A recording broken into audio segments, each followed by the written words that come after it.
Hello and welcome to Maths with Jacob. This lesson will focus on frequency distribution table worksheets. So this video presents some worksheets on the topic of frequency distribution table. We've had a lesson on this very topic, so if you need any help or you're not sure how to proceed, on the last slide there is a link. If you click on the link, it will take you to the lesson and it will explain how to do all the examples. I'll leave this slide on for about a minute or so before I move on to the next slide. And also the last slide contains all the answers so you can see how you went.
Okay, I'll move on to the next slide now, and here it is.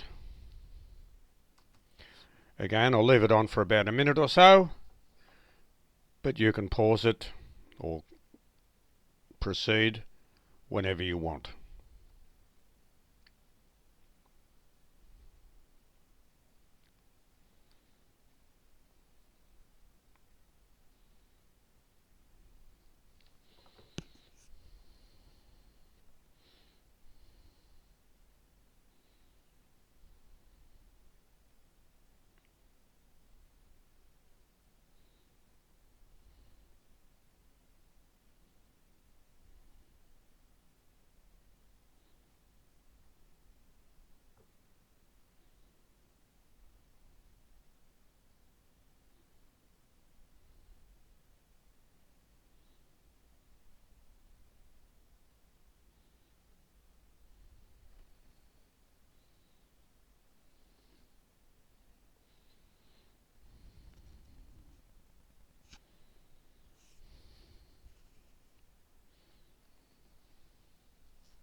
Okay, the next slide contains the answers so you can see how you went. There it is. Again, I'll leave it on for about a minute or so before I move on to the last slide.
Okay, now here is the last slide, and you can click on the available link If you need any help